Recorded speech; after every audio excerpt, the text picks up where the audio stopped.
15 अप्रैल को कांग्रेस पार्टी सोनिया गांधी और राहुल गांधी के अगेंस्ट चार्जशीट फाइल की है और 25 अप्रैल को सेकेंड चार्जशीट भी फाइल होगी।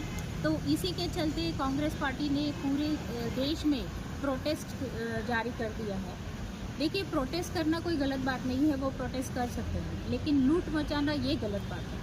तो अभी उन लोग की जो सच्चाई है वो सामने आ रही है। जो 1938 से वो लोग स्कैम कर रहे थे वो आज सामने आ रही है। 1938 में जो 990 करोड़ उनको दिया गया था वो आज 2000 करोड़ का स्कैम बन चुका है। कांग्रेस पार्टी ने हमेशा स्कीम्स के नाम पर स्कैम्स करने का ही काम धंधा किया है। इस भारतीय जनता पार्टी भी स्कीम्स लागू करती है, लेकिन उसके बेनिफिट्स बेनिफिशियरी तक पहुंचते हैं।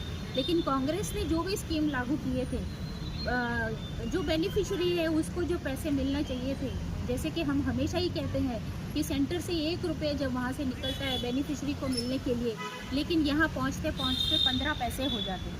तो यही सब घोटाला कांग्रेस पार्टी हमेशा से ही करती आई है और आज भी कर रही है। लेकिन आज उनके घोटाले का भांडाफोड़ हो चुका है और हम सब इंतज़ार कर रहे हैं कि न्याय मिलेगा और ये जो 2 आरोपी हैं जो गांधी परिवार का नाम लेकर हमारे देश को चला रहे हैं वो अब जेल के अंदर बहुत ही जल्द मिलेंगे और हम लोग इस न्याय को कब कितनी जल्दी हमें मिल सके उसकी कोशिश करेंगे और उसका इंतज़ार करेंगे।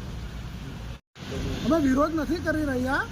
અમે આજે જે કોંગ્રેસ આની કંપની જેણે દેશની અંદર ખાલી ભ્રષ્ટાચાર સિવાય બીજું કંઈ ને દેશને તોડવા સિવાય બીજું કોઈ કામ નથી કર્યું, આજે એમની ચોરી પકડાઈ ગઈ છે। એ લોકોએ 2000 કરોડ રૂપિયાની સંપત્તિ માત્ર 50 લાખ રૂપિયામાં લેવાનું પાપ અને 414 કરોડ રૂપિયાનો ટેક્સ ચોરી કરવાનું કામ એમણે કર્યું।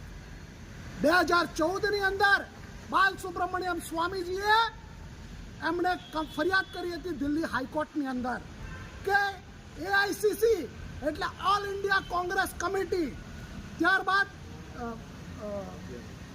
યંગ ઇન્ડિયા અને જે છે એજીએલ એસોસિએટેડ જનરલ લિમિટેડ જેના નામ પર એ લોકો નેશનલ હેરાલ્ડ નામની એ લોકો જે છે ન્યૂઝપેપર બહાર પાડતા હતા। એઆઈસીસીએ 90 કરોડ રૂપિયાની લોન આપી। કોને આપી? આજે એજીએલને।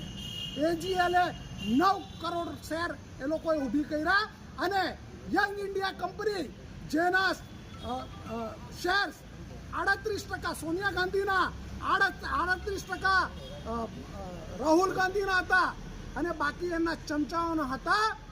એ કંપની માત્ર 2000 કરોડ રૂપિયાની જે રિયલ એસ્ટેટ હતું એ 2000 કરોડ રૂપિયાનું માત્ર 50 લાખ રૂપિયાની અંદર એમણે લીધું અને આ ચોરી પકડાઈ ગઈ એટલે ચાર્જશીટ ફાઇલ થઈ છે અને ચાર્જશીટની અંદર એક્યુઝ નંબર 1 કોંગ્રેસની રાજમાતા જે કહેતા હતા, લોકો એને પગે પડતા હતા, એ એક્યુઝ નંબર 1 સોનિયા ગાંધી।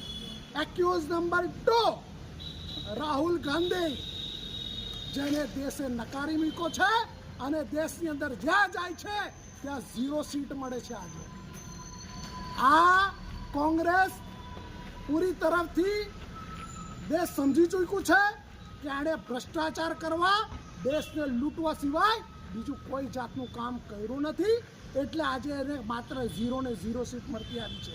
અને આજે જ્યારે ઈડીએ હાઈકોર્ટના ઓર્ડર ઉપર ચાર્જશીટ ફાઇલ કરી છે ત્યારે એ લોકો રડવા લાગ્યા છે ભાજપના નામનું કે ભાજપ ઈડી મોકલાવે છે। તમે જો આ 414 કરોડ રૂપિયાનો ટેક્સ ભરેલો હતો તો શું આજે ઈડી તમને પકડવાની હતી?